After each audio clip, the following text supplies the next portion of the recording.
আছে তেওঁলোকে অৰুণোদয় পাব বুলি কৈছিলে আৰু সেইটোৰ সুযোগ লৈ পেলাই ঠাই বিশেষকৈ ধুবুৰী অঞ্চলত বা আপোনাৰ হাইলাকান্দিতে হওক বা বৰপেটাতে হওক বা এইপিনে ধৰক গোৱালপাৰাতে হওক এনেকুৱা অঞ্চলত দেখিছোঁ যে বহুতে ৰেচন কাৰ্ড স্প্লিট কৰি পেলাই যে তেওঁলোকে দুটা পৰিয়াল তেওঁলোকে দেখাইছে। তেতিয়া এইটো স্বাভাৱিকতে এটা সন্দেহ এটা হৈছে যে এটা পৰিয়াল যে এনেকুৱা ধুবুৰী অঞ্চলৰ বা বৰপেটা বা গোৱালপাৰা অঞ্চলৰ যে এই পৰিয়ালবিলাক তাৰমানে সন্তানহীন পৰিয়াল নেকি। গতিকে মাননীয় মুখ্যমন্ত্ৰী ডাঙৰীয়াই কৈছে যে সেই পৰিয়ালবোৰ যদি সন্তানহীন তেতিয়াহ'লে আমাৰ ক'বলগীয়া একো নাই, তেতিয়াহ'লে দুজন থাকিলেও তেওঁলোকৰ মানে পৰিয়ালক চাউলেই হওক বা অৰুণোদয় হওক যি সুবিধা পোৱাত পাবগৈ।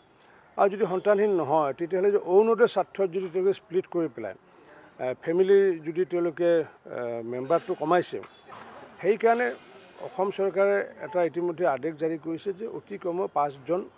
আমাৰ হ'ব লাগিব, পৰিয়ালৰ সদস্য হ'ব লাগিব আৰু 5জন পৰিয়ালৰ সদস্য হ'লে আৰু তেওঁলোকৰ যদি ন্যূনতম আয় যদি 2 লাখতকৈ তলত তেতিয়াহ'লে আগন্তুক দিনত তেওঁলোকে অৰুণোদয় পাব। আৰু এই সিদ্ধান্তটো এইকাৰণে লোৱা হৈছে যিহেতু এনেকুৱাকৈ যিহেতু অসৎ প্ৰবৃত্তিৰে ৰেচন কাৰ্ড নতুনকৈ সৃষ্টি কৰিছিলে, যাৰ কাৰণে ধুবুৰীৰ এগৰাকী আমাৰ যোগান বিভাগৰ বিষয়াক ছাছপেনশ্যনো কৰা হৈছে আৰু ইয়াৰ লগত কোন কোন জড়িত থকা আছে তাক তেওঁলোককো আমি কোচ দিয়াৰ কাৰণে ইতিমধ্যে ব্যৱস্থা কৰিছোঁ। যিহেতু মাননীয় মুখ্যমন্ত্ৰী ডাঙৰীয়াই বা আমাৰ চৰকাৰে কৈছিলে যে ৰেচন কাৰ্ড যিসকলৰ আছে তেওঁলোকে অৰুণোদয় পাব বুলি কৈছিলে আৰু সেইটোৰ সুযোগ লৈ পেলাই ঠাই বিশেষকৈ ধুবুৰী অঞ্চলত বা আপোনাৰ হাইলাকান্দিতে হওক বা বৰপেটাতে হওক বা এইপিনে ধৰক গোৱালপাৰাতে হওক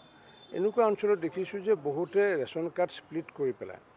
যে তেওঁলোকে দুটা পৰিয়াল তেওঁলোকে দেখাইছে। তেতিয়া এইটো স্বাভাৱিকতে এটা সন্দেহ এটা হৈছে যে এটা পৰিয়াল যে এনেকুৱা ধুবুৰী অঞ্চলৰ বা বৰপেটা বা গোৱালপাৰা অঞ্চলৰ যে এই পৰিয়ালবিলাক তাৰমানে সন্তানহীন পৰিয়াল নেকি। গতিকে মাননীয় মুখ্যমন্ত্ৰী ডাঙৰীয়াই কৈছে যে সেই পৰিয়ালবোৰ যদি সন্তানহীন তেতিয়াহ'লে আমাৰ ক'বলগীয়া একো নাই, তেতিয়াহ'লে দুজন থাকিলেও তেওঁলোকৰ মানে পৰিয়ালক চাউলেই হওক বা অৰুণোদয় হওক যি সুবিধা পোৱাত পাবগৈ। আৰু যদি সন্তানহীন নহয় তেতিয়াহ'লে যে অৰুণোদয় স্বাৰ্থত যদি তেওঁলোকে স্প্লিট কৰি পেলাই ফেমিলি যদি তেওঁলোকে মেম্বাৰটো কমাইছে, সেইকাৰণে অসম চৰকাৰে এটা ইতিমধ্যে আদেশ জাৰি কৰিছে যে অতি কমেও 5জন আমাৰ হ'ব লাগিব, পৰিয়ালৰ সদস্য হ'ব লাগিব আৰু 5জন পৰিয়ালৰ সদস্য হ'লে আৰু তেওঁলোকৰ যদি ন্যূনতম আয় যদি 2 লাখতকৈ তলত তেতিয়াহ'লে আগন্তুক দিনত তেওঁলোকে অৰুণোদয় পাব। আৰু এই সিদ্ধান্তটো এইকাৰণে লোৱা হৈছে যিহেতু এনেকুৱাকৈ যিহেতু অসৎ প্ৰবৃত্তিৰে ৰেচন কাৰ্ড নতুনকৈ সৃষ্টি কৰিছিলে, যাৰ কাৰণে ধুবুৰীৰ এগৰাকী আমাৰ যোগান বিভাগৰ বিষয়াক ছাছপেনশ্যনো কৰা হৈছে আৰু ইয়াৰ লগত কোন কোন জড়িত থকা আছে তাক তেওঁলোককো আমি কোচ দিয়াৰ কাৰণে